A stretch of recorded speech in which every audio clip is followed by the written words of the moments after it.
त्या परमात्म्याचं स्वरूप जर बघितलं तर सच्चिदानंद हे परमात्म्याचं स्वरूप लक्षण आहे. जगद्गुरु तुकोबाराया देखील एका अभंगामधून त्या परमात्म्याचे स्वरूप लक्षण सांगतात.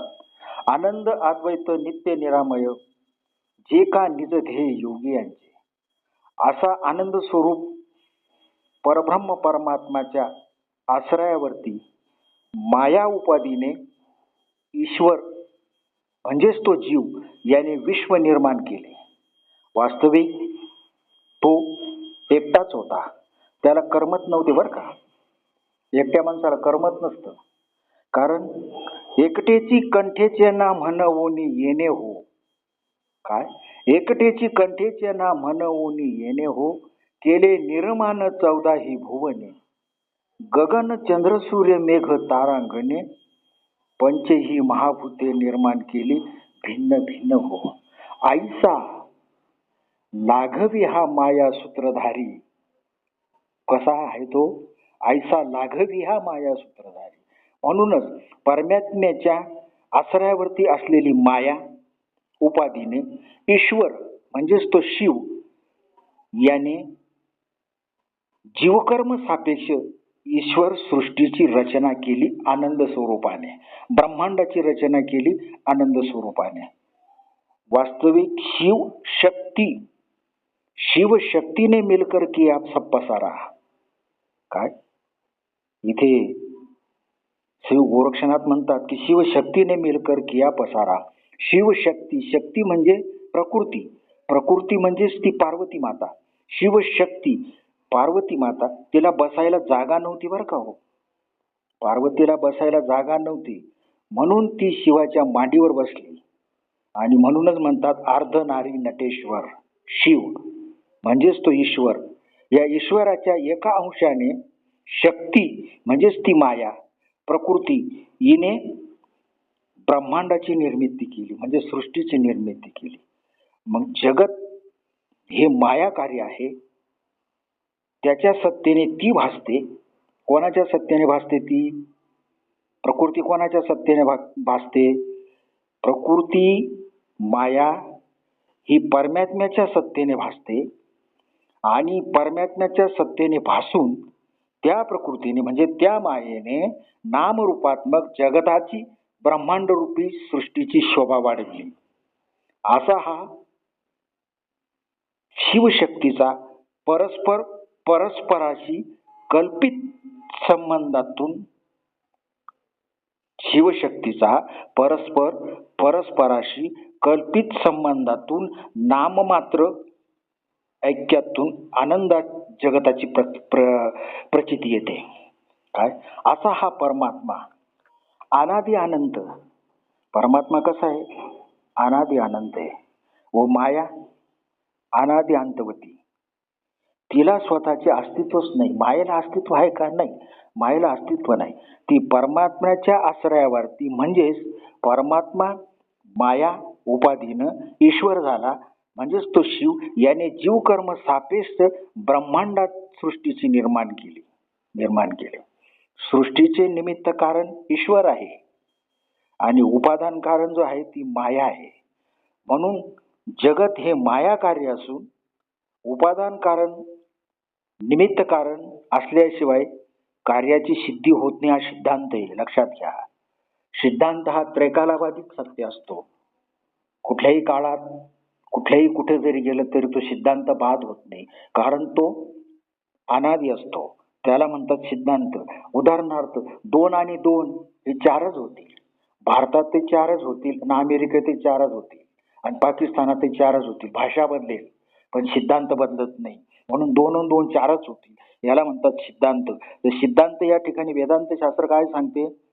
वेदांत शास्त्र सिद्धांत असा सांगतो, उपादान कारण आणि निमित्त कारण असल्याशिवाय कार्याची सिद्धी होऊ शकत नाही.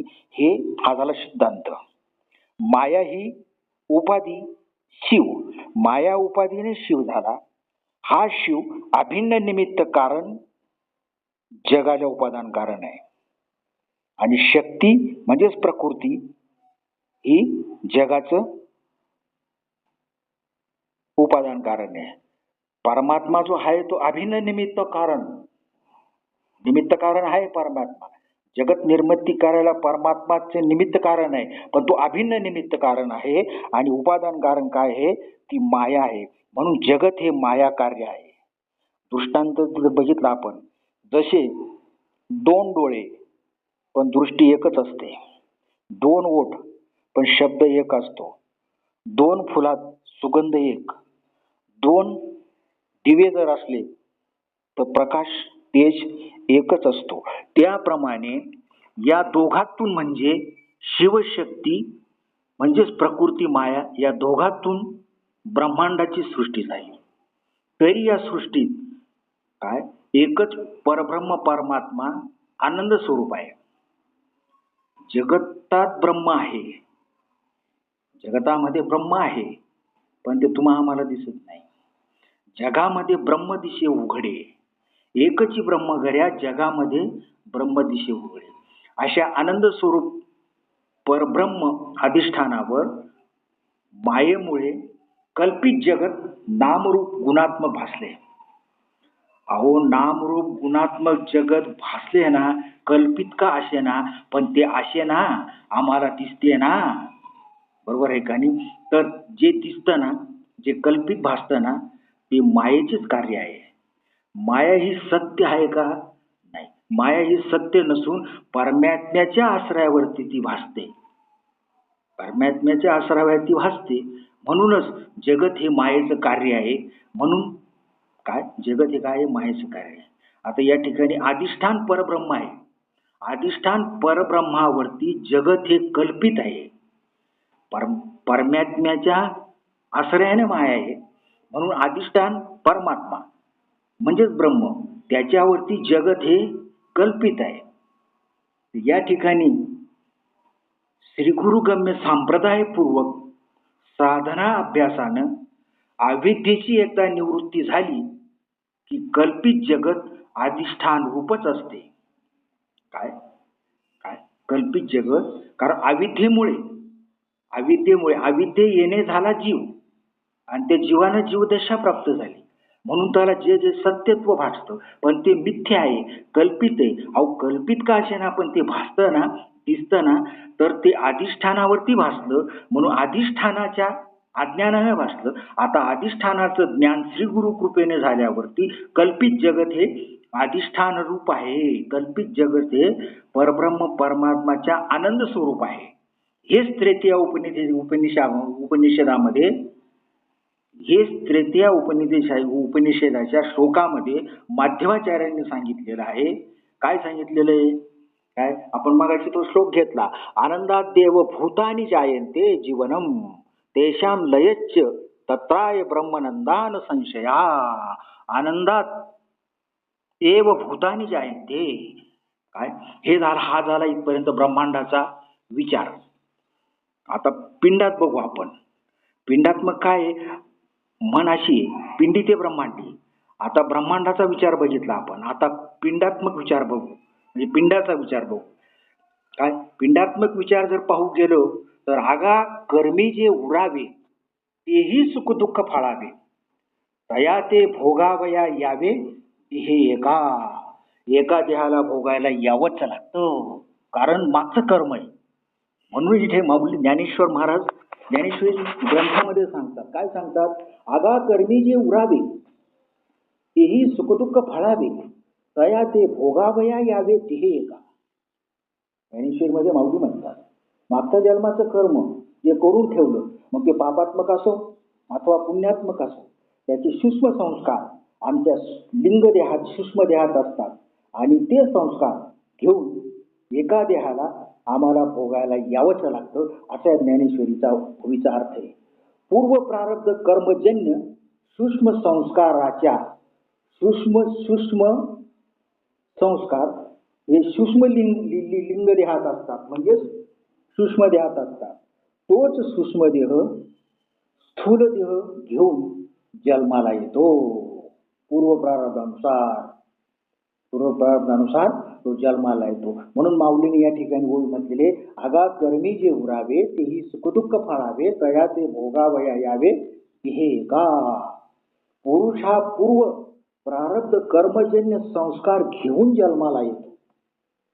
त्याचप्रमाणे ज्याप्रमाणे पुरुष हा पूर्व प्रारब्ध कर्मजन्य सूक्ष्म संस्कार घेऊन जन्माला येतो ना, त्याचप्रमाणे स्त्री देखील जन्माला येते. कोण? स्त्री देखील जन्माला येते. हे दोघे ही सुखी असतात. हे दोघं पण सुखी असतात बरं का. पण या दोघांना सुखाच्या व्यवहाराकरिता काय करावं लागतं? धर्मशास्त्र विधी विधानाने द्विजनांच्या साक्षीने म्हणजे ब्राह्मणांच्या साक्षीने वैवाहिक जीवनात गृहस्थ आश्रमाचा स्वीकार करावा लागतो. वास्तविक स्त्री पण सुखी आहे. पूर्वजन्म प्रारब्धाने आलेले कर्माचे संस्कार घेऊन आलेली ती सुखरूप आहे. पुरुष देखील पूर्वजन्माच्या प्रारब्ध कर्मजन्य संस्काराने जन्माला आला. दोघही सुखी आहेत. पण दोघांनाही सुखाचा व्यवहार जर करायचा असेल तर त्यासाठी काय करावं लागतं? सुखाच्या व्यवहाराकरिता धर्मशास्त्र विधी विधानाने काय गृहस्थ आश्रमाचा अंगीकार करावा लागतो, स्वीकार करावा लागतो. तो द्विजनांच्या साक्षीने ब्राह्मणांच्या साक्षीने वैवाहिक जीवनामध्ये गृहस्थ आश्रमाचा स्वीकार करावा लागतो. हे उभयता दोघे कोण? स्त्री आणि पुरुष. हे उभयता दोघे भिन्न कुळाची भिन्न गोत्राची असल्याने स्त्री ही दोघे भिन्न कुळाची असतात, भिन्न गोत्राची असतात. काय? तर स्त्री ही आपले कुळगोत्र म्हणजे आई वडिलांचे कुळगोत्राचे स्त्री काय करते? मुलगी जोपर्यंत लग्न होत नाही तोपर्यंत ती कोणाचं कुळ लावते? आई वडिलांचं लावते. बरोबर आहे ना? गोत्र कोणतं? आई वडिलांचं. कुठपर्यंत? जोपर्यंत ती ब्रह्मचारी आश्रमात असते मुलगी तोपर्यंत आईबापाचं कुळ लावते, आईबापाच्या गोत्राची समरस असते. पण ज्या वेळेला तिचा सुखासाठी ग्रस्त आश्रमामध्ये पदार्पण करते त्यावेळेला ती काय करते? आई वडिलांचं कुळाचे बाद समाधीकरण करून पतीच्या कुळाची गोत्राशी आवडीनिवडीशी एकरूप होते. पतीचे जे कुळ गोत्र हे आता तिचे काय झाले? त्या मुलीचे लग्न झाल्यामुळे मुख्य समाधीकरणातून हे दोघेही वैवाहिक जीवनामध्ये विचाराने विवाहबद्ध होतात का? माझा प्रश्न आहे. हे दोघेही सुखासाठी विवाहबद्ध झाले. या मुलीनं आईबापाचं कुळ बाद समाधीकरण करून मुख्य पतीच्या कुळाशी समरस झाली, आवडीनिवडी समरस झाली. मुख्य समाधीकरण तिने केलं, ग्रस्त आश्रम स्वीकारला. हा दोघं उभयतांनी विचारानं विवाहाच्या बंधनात पडतात का? माझा प्रश्न आहे. का अविचाराने विवाहाच्या बंधनात पडतात? विचारानेही मनुष्य लग्न करत नाही बरं का, आणि अविचारानेही लग्न करत नाही. हे दोघेही विचारानेही विवाहात पडले नाही, ग्रस्त आश्रमात पडले नाही, व अविचारानेही ग्रस्त आश्रमात पडले नाही. तर हे ग्रस्त आश्रमात सुखाच्या व्यवहारासाठी वैवाहिक जीवनामध्ये पूर्व प्रारब्ध कर्मजन्य ऋणानुबंधन संस्काराने आवडीने परस्पराशी सुखाच्या आनंदाच्या व्यवहारासाठी एकत्र येतात. कोण? ही दोघही. वास्तविक दोघही लग्नाच्या अति सुखरूप असतात. पण त्या सुखाच्या व्यवहारासाठी हे वैवाहिक जीवनामध्ये गृहस्थ आश्रमामध्ये पदार्पण करतात. तर ते कशाने करतात? विचारानेही करत नाही आणि अविचारानेही करत नाही. तर गृहस्थ आश्रमात त्यांनी अंगीकार कशाने केला? पूर्व प्रारब्ध कर्मजन्य ऋणानुबंधन संस्काराने आवडीने हे दोघही परस्पराशी सुखाच्या आनंदाच्या व्यवहारासाठी एकत्र येतात. इथपर्यंत बरोबर. पण का हो? खरं सुख मिळतं का? सुखाच्या व्यवहारासाठी दोघांनी गृहस्थ आश्रम स्वीकारला, वैवाहिक जीवनाचा अंगीकार केला. कशासाठी? सुखी होते. पण त्या सुखाच्या व्यवहारासाठी दोघांना एकत्र यावं लागले. बरं, एकत्र येताना ते विचारांना पण आले नाही, अविचारांना पण आले नाही. तर कशाने आले ते? पूर्व प्रारब्ध कर्मजन्य ऋणानुबंधन संस्काराच्या संस्काराने आवडीने परस्पराशी सुखाच्या व्यवहारासाठी आनंदाच्या व्यवहारासाठी दोघही एकत्र आले, गृहस्थ आश्रमात आले. पण माझी इथे एक शंका आहे, दोघही सुखाच्या व्यवहारासाठी एकत्र आले, पण खरे सुख खरा आनंद मिळतो का? का नुसता सुखाचा भास असतो? हे दोघांच्या वागण्यावर अवलंबून आहे. हे दोघांच्या पती पत्नीच्या वागण्यावर अवलंबून आहे. एवढेच सांगायचे आहे मला, बस. पण खरं आले ते सुखाच्या व्यवहारासाठीच एकत्र आले. मात्र हे खरं आहे, सुखाच्या व्यवहारासाठी एकत्र आले. याकरिता काय करावे? या सुखाच्या व्यवहारासाठी काय करावं? इथे तुकोबाराय सांगतात, सुखाच्या व्यवहारी सुखलाभ झाला, आनंद कोंडीला मागे पुढे. तुम्हाला जर सुख हवं असेल ना, तर व्यवहार सुखाचा करा, तर तुम्हाला सुख मिळेल. सुख पाहिजे आणि व्यवहार दुःखाचा करतात, त्याच्याकडनं तुम्हाला सुख अपेक्षित आहे. काय मग त्याला तुम्ही सुख द्या ना, त्याला तुम्ही सुख दिलं तर तो तुम्हाला सुख देईल ना. काय काय सुखाला सुखाचे तुम्हाला अनुभव आहे, सुख तुम्हाला हवंय, मग तुम्ही त्या परक्याला दुःख का देतात? तुम्ही त्याला दुःख दिल्यावरती तुमच्या त्याच्याकडनं सुखाची अपेक्षा काय करायची? म्हणूनच तुम्हाला जर सुख हवं असेल ना, तर काय करा, सुखाच्या व्यवहारासाठी सुखलाभ झाला, सुखाच्या व्यवहारे सुखलाभ झाला, व्यवहार सुखाचा करा तर तुम्हाला सुख मिळेल. आणि मग त्याच्यातून काय मिळणार? आनंद कोंडीला मागे पुढे. आजच्या संसारात नवरा बायकोचे नाममात्र भेद असतो.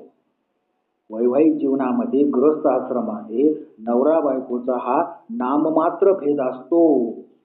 नाम हे शरीराला असते, म्हणून शरीराचा शरीराशी कल्पित भेद असतो. पण विचाराने संसारात मने जुळलेली असतात. शरीराने दोघं भिन्न, पण दोघात आत्मा एकच असतो. ही दोघे गृहस्थाश्रमी सुखासाठी म्हणजेच आनंदाकरिता जीवन जगतात. आनंदाकरिता जीवन जगतात. आपला त्रेता उपनिषेदातला श्लोक असाच आहे, आनंदात भूतानि जायन्ते. म्हणजे सुखासाठी हे दोघंही आनंदाने जीवन जगतात गृहस्थाश्रमी. तो म्हणजे पती वर्ग, तो जेव्हा सुखाकरिता विषयी होतो ते असतो, पण सुखाच्या व्यवहाराकरिता तो विषयी होतो, तेव्हा ती काय असते? विषय असते. आणि ती जेव्हा सुखाच्या व्यवहाराकरिता विषयी होते तेव्हा तो विषय असतो. कळतो माझा विषय? ती जेव्हा प्रापंचिक व्यवहार ज्या वेळेला तिला करावयाचा असतो तेव्हा ती विषय असते, आणि तो विषय असतो कशा करता? सुखाच्या व्यवहारासाठी. त्याला जेव्हा प्रापंचिक व्यवहार करावयाचा असतो तेव्हा ती विषय होते. असे हे दोघे एकमेकाचे परस्पराशी अभेद स्वरूपातून पूर्व प्रारब्ध कर्मजन्य ऋणानुबंधन मनसंयुक्त समवाय संबंधातून वैवाहिक जीवनात गृहस्थ आश्रमात जीवनामध्ये एकमेकामुळे सुख मिळवण्याच्या प्रयत्नाधीन असतात. कोण? दोघं पती पत्नी. आता नवरा बायको, पती पत्नी म्हणजे नवरा बायको, नवरा बायकोचे परस्पराशी नाते विधिलिखित असते. विचाराचे बी नसते नाते आणि अविचाराने बी नातं जमलं नाही तर काय असते? नवरा बायकोंचं नातं जे असतं ना, ते परस्पराशी विधिलिखित असते. समजा, कल्पना करा, एखाद्याची बायको मेली, कल्पना करा, मरू नये पण एखाद्याची बायको मेली, तर गृहस्थाश्रमी राहतो कोण? नवरा ना. बायको मेली म्हणजे गृहस्थाश्रमी कोण राहिला खाली? नवरा ना. तर हा नवरा कोणाचा? हा प्रश्न पडतो ना. तसेच समजा नवरा मेला एखाद्याचा, गृहस्थाश्रमात एखाद्या बाईचा नवरा मेला, मरू नये नवरा मेला, तर गृहस्थाश्रमात खाली राहते कोण? बायको. तर ती बायको कोणाची? हाही प्रश्न पडतो ना. तर त्याचे उत्तर हे की दोघे एकटे मरत नाहीये. दोघे हे एकटे मरत नाही. जरा थोडासा चिकित्सक विषय, वेदांतिक विषय कळायला जरा अवघड जाईल. दोघे हे एकटे मरत नाही. बायको मरते ती नवरेपणाला घेऊन मरते. गृहस्थाश्रमी खाली राहतो तो पुरुष. नवरा मरतो ना, तो एकटा मरत नाही राजावर, तो बायकोपणाला घेऊन मरतो. खाली गृहस्थाश्रमी राहते ती स्त्री. असे हे दोघांचे नाते असते. कोणाचे? नवरा बायकोचे. या नात्यातून पत्नी ही उपादान कारण असते आणि पती हा निमित्त कारण असतो. बरं का? पत्नी ही गृहस्थाश्रमामध्ये पत्नी ही उपादान कारण, पती हा निमित्त कारण. दोघांच्या विषयगत प्रत्यक्ष कार्यरूपानं, बरं का, पत्नी ही उपादान कारण असते, पती हा निमित्त कारण असतो. या दोघांच्या विषयगत प्रत्यक्ष कार्यरूप संबंधातून कुलवंश वृद्धीसाठी पितरा ते तारती, पूर्वजाते उद्धरती असे कन्यापुत्र आनंद देणारे जन्माला येतात. आलं का लक्षात? पत्नी ही उपादान कारण आहे संसारात, पती हा निमित्त कारण आहे. या दोघांनी विषयगत प्रत्यक्ष कार्यरूपाने कुलवंश वृद्धीसाठी सुपुत्र जन्माला घातले. सुपुत्र त्यांनाच म्हणावं. पुत्राचे प्रकार 3 असतात महाराज. एक सुपुत्र असतो, एक ऋणपुत्र असतो आणि शत्रुपुत्र असतो. शत्रुपुत्रपेक्षा ऋणपुत्र बरा आणि ऋणपुत्रपेक्षा सुपुत्र बरा. मग या ठिकाणी कुळवंशामध्ये असा सुपुत्र जन्माला येतो. कोणता सुपुत्र? कोणाला म्हणावं? सुपुत्र यांना म्हणावं. पितराते तारती, पूर्वजाते उद्धरती त्याची म्हणे सुपुत्र. ऋणपुत्र नाही. ऋणपुत्र फक्त आईबापानं जन्म दिला, लहानाचं मोठं केलं, आम्हाला चालता बोलतं केलं, म्हणून आईवडिलांचे उपकार असल्यामुळे त्यांचा सांभाळ करणं एवढंच करतो ऋणपुत्र फक्त. आणि शत्रुपुत्र तुम्हाला माहितीच आहे, आईवडिलांना ग्रस्त कुठे ठेवतो? आईवडिलांना विचारत नाही तो. काय? वृद्धाश्रममध्ये आईवडिलांना ठेवतो. हा शत्रुपुत्र आहे. मग शत्रुपुत्रपेक्षा ऋणपुत्र बरा, कारण तो सांभाळ करतो, तो जाण राखतो की आईने मला जन्म दिला, बापाने मला जन्म दिलं, शिकवलं, लहानाचं मोठं केलं, म्हणून त्यांचा तो सांभाळ करतो. एवढंच फक्त कार्य करतो. कोण? ऋणपुत्र. पण या ऋणपुत्रापेक्षा सुपुत्र जो आहे हा श्रेष्ठ म्हटलेला आहे शास्त्राने. कारण तो सुपुत्र आईवडिलांचा सांभाळ करतोच करतो, पण पुन्हा काय करतो तो? पितराते तारती, पूर्वजाते उद्धरती आणि त्यासी म्हणे सुपुत्र. मग असा सुपुत्र कुलवंशात जन्माला येतो. कन्या जन्माला येते. कशामुळे जन्माला येते? पत्नी ही उपादान कारण, पती हा निमित्त कारण. या दोघांचा विषयगत प्रत्यक्ष कार्यरूपाने ज्या वेळेला संबंध येतो त्यावेळेला कुलवंशात कुलवृद्धीसाठी असा सुपुत्र, अशी सुकन्या जन्माला येतात की ते पितरालाही तारतात आणि पूर्वजांचाही उद्धार करतात. असे आनंद देणारे संतान जन्माला येते. आता या ठिकाणी उपादान कारण आणि निमित्त कारण असल्याशिवाय कार्याची सिद्धी होऊच शकत नाही. हा सिद्धांत मी मगाशी सांगून गेलेलो होतो, पुन्हा एकदा सांगतो, लक्षात राहा म्हणून. तर ब्रह्मांडाचा विचार जर करायला गेलो आपण या सिद्धांतानुसार ब्रह्मांडाचा जर विचार करायला गेलो, समष्टी म्हणजे ब्रह्मांडी आणि वेष्टी म्हणजे पिंडी. लक्षात घ्या, शास्त्रीय शब्द आहे. वेष्टी म्हणजे पिंडात्मक आणि समष्टी म्हणजे ब्रह्मांडाचा विचार. आता ब्रह्मांडाचा म्हणजे समष्टीचा जर विचार करायला गेलो या सिद्धांतानुसार, कोणता सिद्धांत? उपादान कारण निमित्त कारणाशिवाय कार्याची सिद्धी होऊ शकत नाही हा सिद्धांत आहे. आणि हा सिद्धांत ब्रह्मांडात जर आम्हाला सिद्धांत जर प्रतिपादन करायचा असेल तर उपादान कारण माया म्हणजेच प्रकृती, म्हणजेच ती पार्वती. उपादान कारण माया, प्रकृती, पार्वती आणि निमित्त कारण म्हणजे ईश्वर, शिव. या दोघांच्या कार्यरूपातून ब्रह्मांड सृष्टी जन्माला येते. जगदादी नामरूपात्मक जगदादी ब्रह्मांडाची निर्मिती आहे. कोणाच्या याच्यातून? उपादान कारण माया म्हणजेच प्रकृती, तिला पार्वती माता म्हणायची, आईसाहेब म्हणायचं. ती उपादान कारण आणि निमित्त कारण काय? ईश्वर म्हणजेच तो शिव. या दोघांच्या संबंधातून कार्यरूपानं ब्रह्मांडाची सृष्टीची नामरूपात्मक जगदादी आनंदाची उत्पत्ती होते, आनंदातून उत्पत्ती होते. काय हा झाला समष्टीचा ब्रह्मांडाचा विचार. आता पिंडात्मक वेष्टीचा विचार करू. वेष्टी म्हणजे पिंडात्मक, पिंडात्मक विचार करू. पिंडात्मक विचार जर करू जाता तर बघितलं तर उपादान कारण कोण? जन्य माता. उपादान कारण जन्य माता, निमित्त कारण काय? जनक पिता. या दोघांतून विषयगत प्रत्यक्ष कार्यरूपाने कुळवंशासाठी संतान जन्माला येते. तर ती कशी जन्माला येते संतान? मी मगाशी सांगितलं, पितराचे तारती, पूर्वजाचे वृत्ती, ते अशी म्हणजे सुपुत्र, अशी संतान जन्माला येते. आणि अशी संतान जन्माला घालण्यासाठी काय उपादान कारणाचे गुणदोष आणि निमित्त कारणाचे गुणदोष त्या संतानामध्ये येत असतात. म्हणून तर कधी कधी म्हणतात, एखाद्याला डायबिटीज असेल ना, डॉक्टर विचारतो तुमच्या घराण्यामध्ये कोणाला डायबिटीस होते का? कारण काही आजार हे अनुवंशिक असतात. तसे पिताचे गुण आणि मातेचे गुण दोघांच्या गुणातून ऋणानुबंधन संबंधातून पुत्र जन्माला येतो, कन्या जन्माला येते. म्हणून त्याला म्हटलेले सुपुत्र. काय कसे येतात ते? उपादान कारण जन्य माता, निमित्त कारण जनक पिता. या दोघांचा विषयगत प्रत्यक्ष कार्यरूपाने जे कार्य सिद्धीला येतं ते म्हणजे कुळवंश संतान. नामरूप गुणात्मक जगत, हेच नामरूप गुणात्मक जगत. विषयगत प्रत्यक्षाने बंध आणि विषय मनुष्याला सत्यत्वाने दिसते. हे जगत आपल्याला सत्यत्वानं दिसतं.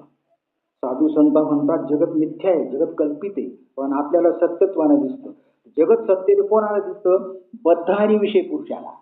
नामरूप गुणात्मक जगत हे विषयगत प्रत्यक्षाने बद्ध विषय मनुष्याला सत्यत्वानं दिसते, सत्यत्वानं दिसते. त्याचप्रमाणे बद्ध आणि विषय मनुष्याला विषयगत प्रत्यक्ष रूपाने संसार प्रपंच हा सत्यत्वानं भासतो, सत्यत्वानं दिसतो. कारण आत्मचैतन्याची ज्ञानगत दृष्टी नसल्याचा अभाव. आला का लक्षात? विषय जरा अवघड आहे. काय ज्ञानगत दृष्टी नसल्याच्या अभावामुळे त्या बद्ध पुरुषाला, विषयी पुरुषाला जगत हे नामरूपात्मक विषयगत प्रत्यक्ष रूपाने संसार हा सत्य वाटतो. काय सत्य वाटतो? कारण का? ज्ञानगत दृष्टी नाही. ज्ञानगत दृष्टी नसल्याच्या अभावामुळे विषय हे सत्य नसून, विषय वास्तविक पंचमा विषय सत्य नाही, पण तो सत्य समजतो. काय विषयाचे सुख भेगडाची बाहुली, अघराची सावली साहित्याला या. काय विषयाचं सुख जे आहे ते भेगडाची बाहुली, जगद्गुरु तुकोबारायच म्हणतात. आर्वाची सावली जाहील या. काय असं ते विषय आणि बद्ध पुरुषाला विषय हे सत्य असून मी विषय भोगणारा भोगता आणि विषय हे माझे भोग्य असून त्यापासून मिळणारे जे सुख तो सत्य समजतो. कोण? विषय पुरुष, बद्ध पुरुष, काय पामर, हे पुरुष आहे.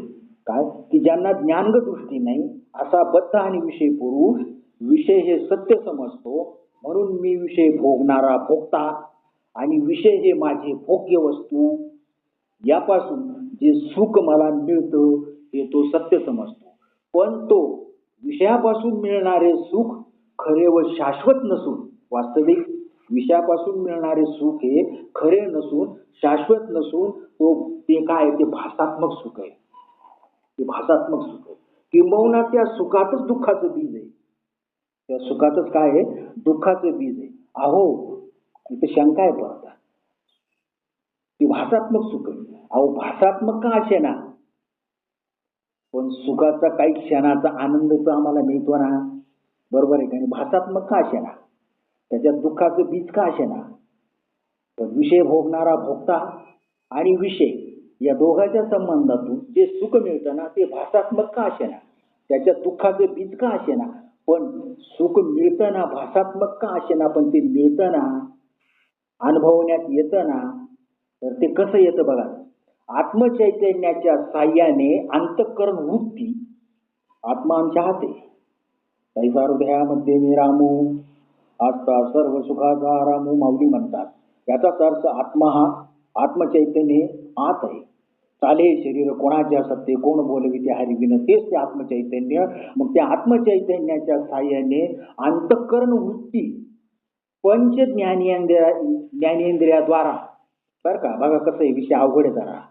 आत्मचैतन्याच्या साह्याने, शरीरात आत्मचैतन्य आहे, अंतःकरण बी आहे, मन आहे, बुद्धी आहे, चित्त आहे, याला अंतःकरण म्हटलेले, अंतःकरण चतुष्टा म्हटलेले. मन, बुद्धी, चित्त आणि अहंकार मिळून अंतःकरण झालेले. आणि अशी अंतःकरणाची वृत्ती मनाद्वारा, बुद्धीद्वारा, चित्ताद्वारा बाहेर जाते. कुठे जाते ती? कोणाच्या साह्याने जाते? आत्मचैतन्याच्या साह्याने अंतःकरणाची वृत्ती पंचज्ञानेंद्रियाद्वारा पंचमहाविषय घेण्यासाठी बाहेर जाऊन अंतःकरण वृत्ती विषयाशी तदाकार होते. म्हणजे तदाकार होते, एकरूप होते. अंतःकरणाची वृत्ती विषयाशी तदाकार होते. त्यावेळी जो काही क्षणाचा आनंदाचा अनुभव येतो ना, त्याला म्हणायचं विषयानंद. त्याला काय म्हणायचं? काही क्षणाचा भासात्मक का असेना आनंद येतो ना, आनंद होतो ना, तर त्याला म्हणायचं विषयानंद. वास्तविक विषयात आनंद नाही, विषयात आनंद नसून आत्माच आनंद रूप आहे. कारण विषयानंद हा विषयापासून मिळाला नसून तो आनंद आत्म्याचाच आहे. कारण आत्माच मुळात आनंद रूप आहे. मिळतो तो विषयाच्या माध्यमातून, असं बद्ध आणि विषय पुरुषांना वाटतं, पण तो विषयातून नाही मिळत तो आनंद. तो आत्म्याचाच आनंद आहे, आमचाच आनंद आम्हाला मिळतो, पण तो विषयामार्फत मिळतो. त्याला म्हणायचं काय? विषयानंद. महाविषयानंद काय? विषयाचा नसून आत्म्याचाच आनंद आहे, आत्मस्वरूपानंदच आहे तो. कारण विषयानंद हा विषयापासून मिळाला नसून तो आनंद आत्म्याचाच आहे. माऊली म्हणतात, तैसा आत्मा ज्ञानरूप, तैसा आत्मा सुखरूप, तैसा आत्मा आनंदरूप. आत्मा कसा आहे? सुखरूप आहे, आनंदरूप आहे, प्रकाशरूप आहे, ज्ञानरूप आहे. काय? गीतेमध्ये देखील 15 अध्यायामध्ये भगवंत सांगतात, सर्वानी भूतानी कुटस्थोक्षर उच्यते.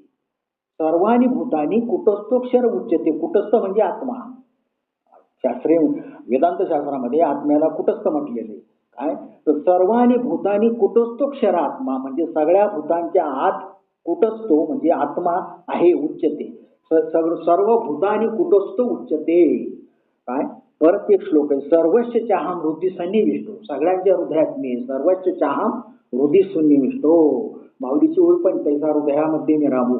असा तो सुखरूप आहे, आनंदरूप आहे, प्रकाशरूप आहे, ज्ञानरूप आहे. गीतेच्या 15 अध्यायामध्ये भगवंत सांगतात, सर्व भूतांच्या अंतर्यामी हृदयात आत्मचैतन्य कुटस्थ रूपाने, म्हणजे आत्मचैतन्य हे कुटस्थ रूपानं आनंद स्वरूप आहे.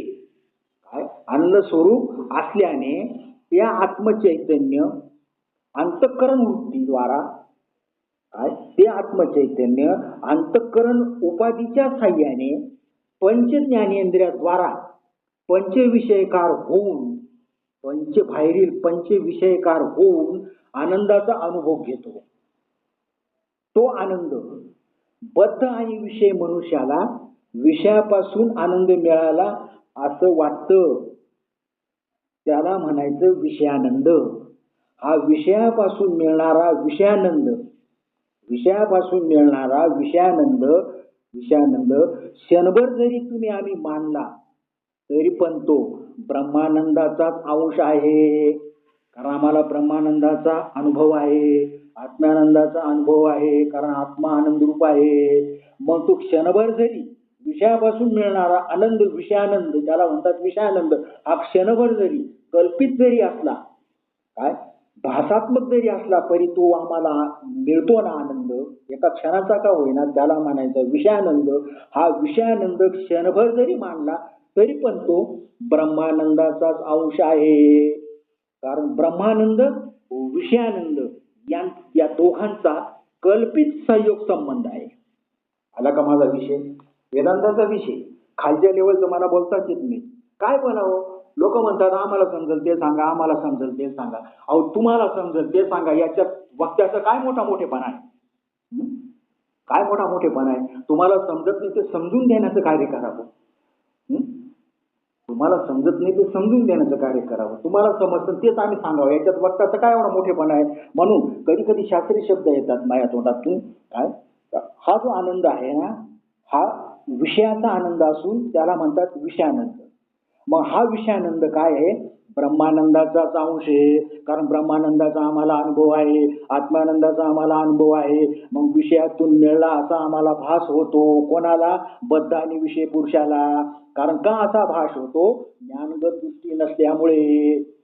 हा आनंद विषयाचा आहे असं वाटतं. का वाटतं? की ज्ञानगत दृष्टी नसल्याचा अभाव असल्यामुळे आनंद जो मिळतो आत्मचैतन्याच्या साह्याने अंतःकरण वृत्ती विषयाकार होते इंद्रियाद्वारा आणि त्या विषयाकार झाल्यानंतर त्याच्यातून जो आम्हाला क्षणिक आनंद मिळतो ना, हा ज्ञानगत दृष्टी नसल्याचा अभाव असल्यामुळे आम्हाला असं वाटतं की तो विषयापासून मिळाला. पण तो विषयापासून मिळाला नसून तो आत्म्याचाच आनंद आहे असं केव्हा कळतं? श्री गुरु गम्य सांप्रदायिकपूर्वक ज्ञानदृष्टी किंवा ज्ञानगत दृष्टी ज्या वेळेला येईल प्रत्यक्ष रूपानं त्यावेळेला कळेल की हा आनंद विषयाचा नसून आत्म्याचाच आनंद आहे. ते त्यावेळेला कळतं. एरवी आम्ही विषयाचाच आनंद असं म्हणतो, विषयात आनंद नाही. विषयात आनंद राहिला असता तर जगद्गुरु तुकोबारायांनी म्हटलंच नसतं. विषयाचे सुख वेगळ्याची बाहुली हा शब्द म्हटलाच नसता. कारण संत प्रमाण कधी खोटं नसतं. काय? मग क्षणिक का होईना तो विषयापासून जरी तुम्ही मानत असाल, माना.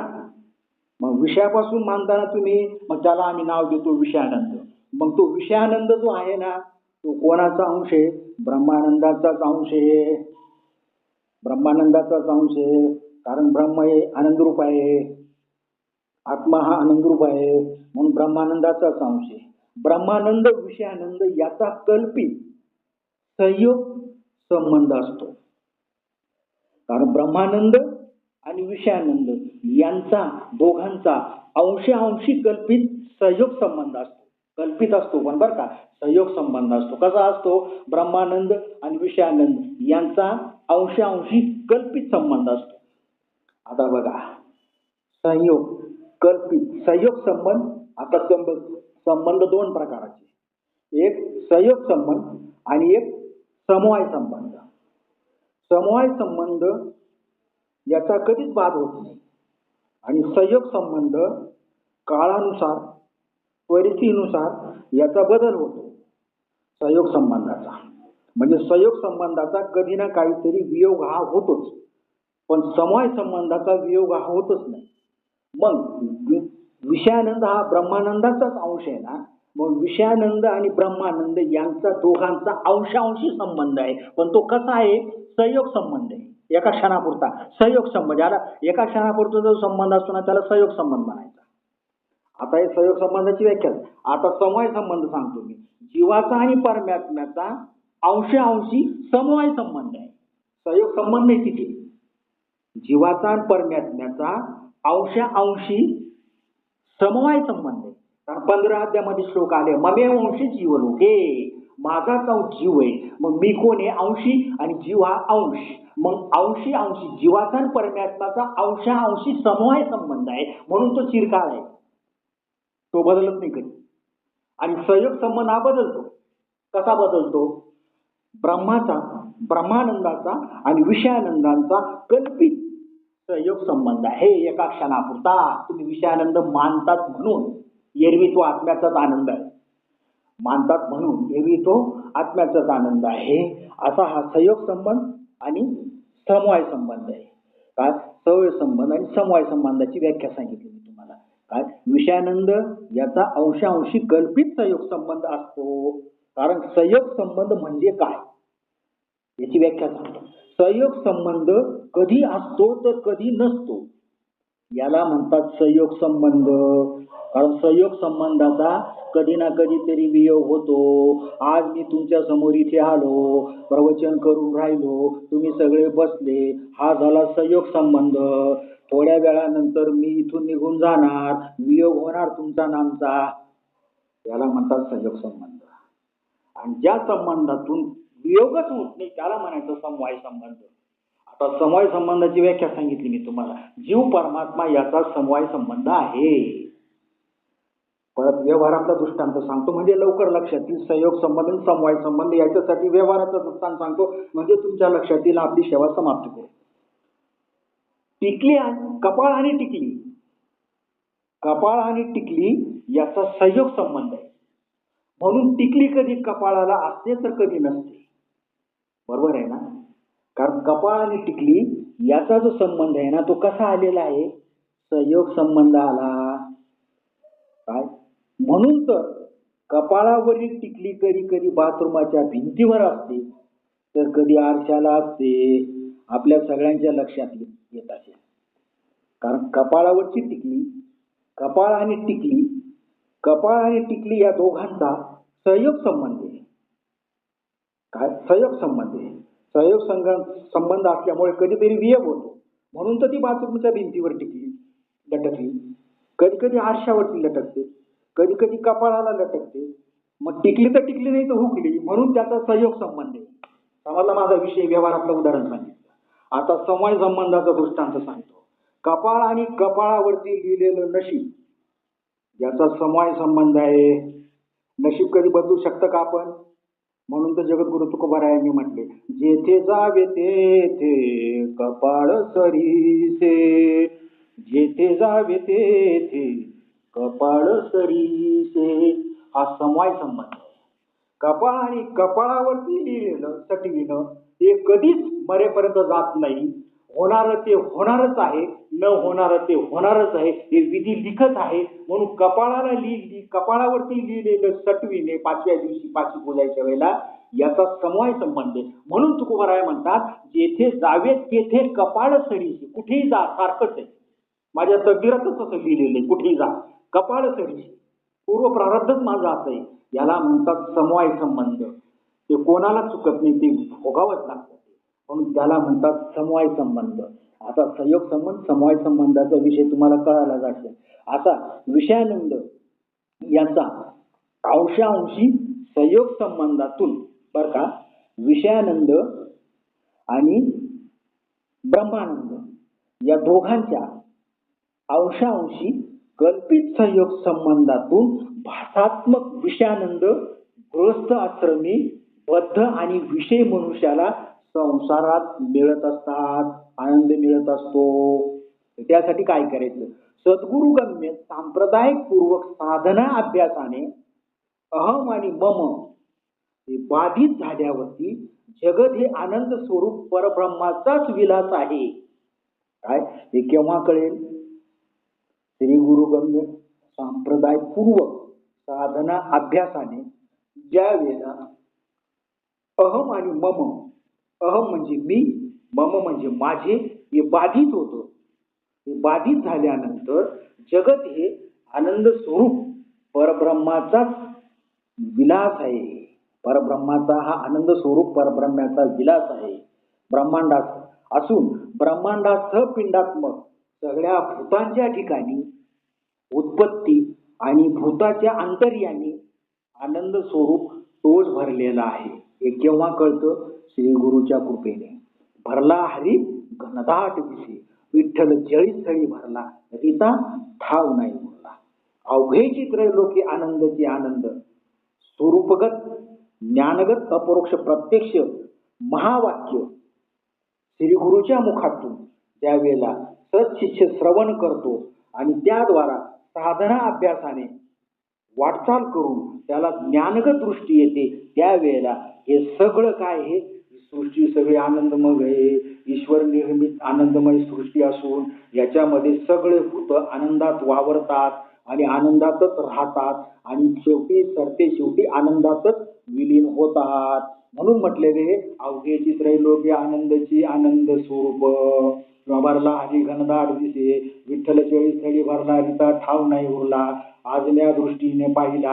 ही दृष्टी केव्हा येईल? तर श्री गुरुच्या कृपेने येईल. त्यासाठी काय करावं लागेल? श्री गुरुचा अंगीकार करावा लागेल. श्री गुरुचा अंगीकार करावा लागेल. मग श्री गुरु काय करतात? सांप्रदायिक पूर्वक, श्री गुरु गम्य सांप्रदायिक पूर्वक काय साधना अभ्यास सत्शिष्याला समजून सांगतात आणि त्याप्रमाणे त्यांनी वाटचाल केली की त्याचा अहम आणि मम म्हणजे मी आणि माझं हे बाधित होतं आणि जग सगळं ब्रह्माकार दिसतं, आनंदाकार दिसतं.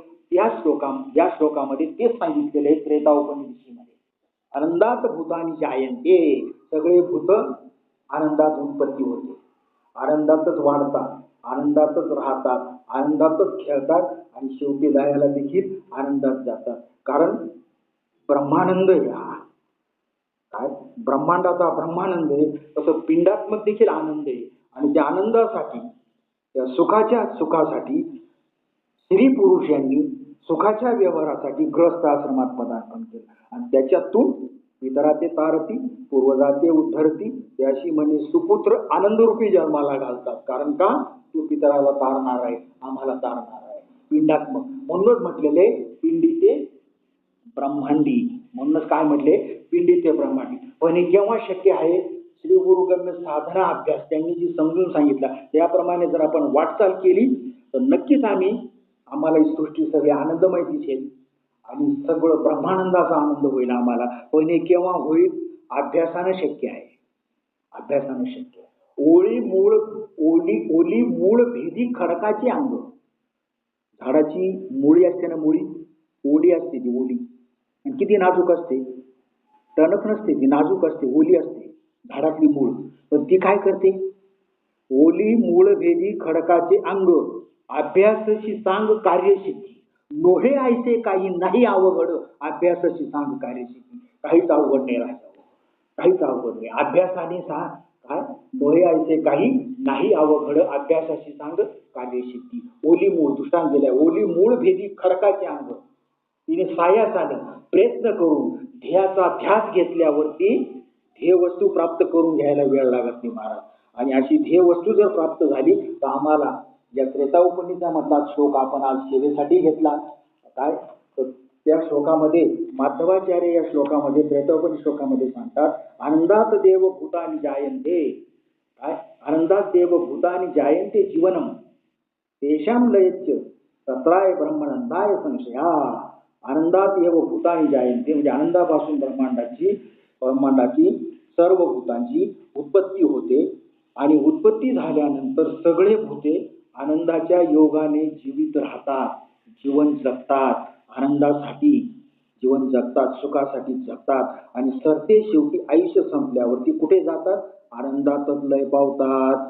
आणि पुन्हा कर्मजन्य सूक्ष्म संस्काराने पूर्व प्रारब्धानुसार उत्पन्न होतात आनंदाने आणि पुन्हा जीवित राहतात आनंदाने आणि पुन्हा आयुष्य संपल्यावर शेवटी जातात आनंदातच विलीन होतात. अशा प्रकारे हे सृष्टीचक्र, ब्रह्मांडाचं सृष्टीचक्र अनादिकालापासून चालू आहे आणि पुढेही चालू राहणार, असं या श्लोकाचा त्रेता उपनिषदेमधला या श्लोकाचा अर्थ माधवाचार्यांनी सांगितलेला आहे. काय? राडगाडगाच्या पाळण्यासारखं सारखं चालू राहतं. यात्रेमध्ये राडगाडचं पाळणं येतं ना, एक पाळणा गेला का दुसरा, दुसरा गेला का तिसरा, असं सारखं हे सृष्टी आनंदरूप आहे. काय? जसं पिंडात आहे त्याच पद्धतीने ब्रह्मांडाचा विचार तुम्हाला सांगितला. जेवढं काही माझ्या श्री गुरुच्या कृपेने त्यांच्या मुखातून जेवढं काही श्रवण केलं तेवढं ते चांगलं असेल ते माझ्या श्री गुरुचे म्हणून त्याचा स्वीकार करा. वास्तविक विषय जरा अवघड आहे, कळून घेण्याचा प्रयत्न करा. कारण विषयासाठी श्लोकच तसा घेतला होता, आनंदात देव भूतानि जायन्ते तेषां लयेच तत्राय ब्रह्मानंदाय संशया. आनंदात देव भूतानि जायन्ते.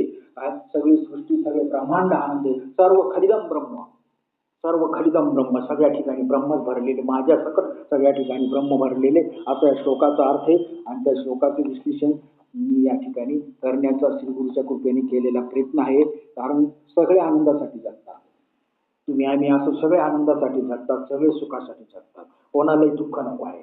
मला जे दुःख व्हावे आहे ते कोणी व्हावे नाही, कोणालाच वाटत नाही की मला दुःख व्हावं. कारण सगळे आनंदासाठी जगतात, सुखासाठी जगतात आणि आनंदासाठी जगून सुखासाठी जगतात. याचं कारण काय आहे? जीवाला आनंद तरी का अभिप्रीत आहे, जीवाला सुख तरी काय अभिप्रीत आहे, जीवाला दुःख तरी का नको आहे, जीवाला सुखच का हवंय? कारण जीव मुळात परमात्म्याचा अंश आहे. मी मगाशी सांगून गेलो, जीव मुळात परमात्म्याचा अंश आहे. मी नाही सांगत, शास्त्र सांगतं. 15व्या अध्यायामध्ये 7व्या श्लोकामध्ये भगवंत म्हणतात, ममे वंशी जीवलोके, माझाच अंश जीव आहे. मग मी जर सुखरूप आहे, मी जर आनंदरूप आहे, मी जर ज्ञानरूप आहे, मी जर प्रकाशरूप आहे, माझा अंश काय दुःखरूप असेल? मी असं म्हणतो श्रीमंताचं लेकरू आहे आणि तो दरिद्री आहे, श्रीमंताचं लेकरू शक्य आहे का हो? राजाची कांता काय भीक मागे मनाची आजोबा सिद्ध पावे.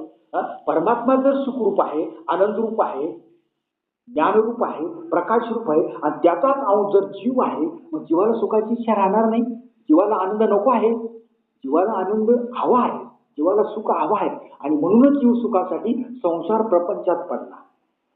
वास्तविक ते सुखी आहे पण सुखाच्या व्यवहारासाठी वैवाहिक जीवनात सुख भोगण्यासाठी. आता सुख त्यांना मिळतं का नाही मिळतं हा त्यांच्या वागणुकीवर अवलंबून आहे. कारण त्यांच्याकडे ज्ञानगत प्रत्यक्षता नसल्यामुळे त्यांच्या वागणुकीवर अवलंबून आहे. ते विषयगत जर विषयामध्ये सुख पाहायला लागले तर मग विषयाचं सुख हे विषयानंद मिळतं, विषयाचं सुख हे मिळतं ते विषयानंद मिळतो आणि ते विषयाचं सुख देखील ब्रह्मानंदाचं सुखाचा अनुभव असल्यामुळेच आम्हाला ते सुख मिळतं. म्हणून या ठिकाणी सांगितलेलं आहे ब्रह्मानंद आणि विषयानंद याचा अंशांशी संबंध आहे, पण तो कसा आहे कल्पित आणि पुन्हा कसा आहे संयोग संबंध आहे. आणि संयोग संबंध कधी असतो तर कधी नसतो. याच्यासाठी दृष्टांत दिला मी कपाळ आणि टिकलीचा. कधी असतो कधी नसतो. काय आणि जीवाचा आणि परमात्म्याचा जो संबंध आहे ना हा समवाय संबंध आहे. समवाय संबंध जो आहे ना म्हणूनच परमात्मा सुखरूप आहे, म्हणूनच जीवाला सुखाची इच्छा आहे, कारण तो त्याचा अंश आहे परमात्म्याचा. परमात्मा सुखरूप आहे, आनंदरूप आहे आणि त्याचा अंश जीव आहे, तो पण सुखरूप आनंदरूप राहणार. कारण श्रीमंताचं लेकरू आहे, मग आम्ही कोणाचे लेकरू आहोत? काय श्रीमंताचं लेकरू आहे म्हणून त्याला सुखाची इच्छा आहे, आनंदाची इच्छा आहे. मग जीवाचा आणि परमात्म्याचा जो संबंध आहे ना तो समवाय संबंध आहे, समवाय संबंध आहे. आता समवाय संबंधासाठी दृष्टांत सांगतो आणि सेवा समाप्त करतो. माती आणि घट, माती आणि घट याचा समवाय संबंध आहे. घटानं ठरवलं मला मातीशी संबंध ठेवायचा नाही, घट म्हणजे मडकं. घटानं ठरवलं की मला मातीशी संबंध ठेवायचाच नाही, तो मडकं तयार होईल नाही होणार. मडकं कार्यरूपानं तयार झालं, कार्यरूपानं तयार झालं. कशामुळे झालं? कारण उपादान कारण माती होतं. म्हणून माती आणि घट या दोघांचा काय समवाय संबंध आहे. पण सामान्य माणसाला घट दिसेल पण माती दिसणार नाही. सामान्य माणसाला घट दिसेल पण माती दिसणार नाही, पण मातीशिवाय घट होऊ शकणार नाही. म्हणून या दोघांचा माती आणि घट याचा समवाय संबंध आहे. परत दृष्टांत सांगतो. तंतू आणि वस्त्र याचा समवाय संबंध आहे. तंतू कापसाचा तंतू, तंतू आणि वस्त्र याचा समवाय संबंध आहे. तंतूनं ठरवलं नाही, वस्त्रानं ठरवलं मला तंतूशी संबंध ठेवायचाच नाही. पट म्हणजे वस्त्र, त्याला शास्त्रीय शब्द पट म्हणतात. पट म्हणजे वस्त्र. वस्त्रानं ठरवलं की मला तंतूशी संबंध ठेवायचा नाही तर वस्त्र होऊच शकणार नाही. तंतूशिवाय वस्त्र होऊच शकत नाही, तंतूशिवाय कपडा होऊच शकत नाही. काय म्हणून कपड्यामध्ये तंतूची व्याप्ती आहे, पण दिसताना आम्हाला कपडा दिसतो पण तंतू दिसतो का? नाही. बरोबर आहे का नाही? तसं मातीशिवाय घट होऊ शकणार नाही, म्हणून माती आणि घट याचा समवाय संबंध आहे, समवाय संबंध आहे. पण आम्हाला घट दिसतो पण माती दिसत नाही, पण मातीशिवाय घट होऊ शकणार नाही. जसं झाड आहे, पाण्याशिवाय झाड असूच शकत नाही, पाण्याशिवाय झाड असूच शकत नाही. पण आम्हाला झाड दिसतं पण पाणी दिसतं का? मुळापासून तर शेंड्यापर्यंत पानं, फुला फळापर्यंत पाणीच पाणी झाडामध्ये. पाणी जर नसेल तर झाड राहू शकत नाही. काय मग झाडाचं उपादान कारणच मुळात पाणी आहे. झाडाचं उपादान कारण पाणी आहे, निमित्त कारण माती आहे. काय काय कार्य काय झाड, म्हणून कार्य आम्हाला दिसतं झाड, पण झाडातलं पाणी दिसतं का? नाही दिसत. तसं नामरूपात्मक जगत दिसतं, नामरूपात्मक जगत दिसतं, नामरूपात्मक प्रपंच दिसतो, नामरूपात्मक संसार दिसतो, पण त्याच्यात परमात्म्याची व्याप्ती आहे दिसत नाही. एवढंच कशाला हो? आमचं शरीर आम्हाला दिसतं, पण शरीर कशानं चालतं हे आम्हाला कळत नाही. शरीर कशानं चालतं हे आम्हाला कळत नाही. ते कळून कोण देतात? संत कळून देतात. काय सांगतात? चाले शरीर कोणाचे असत, कोण बोलवी त्या हरी. शरीर चालत नाही महाराज.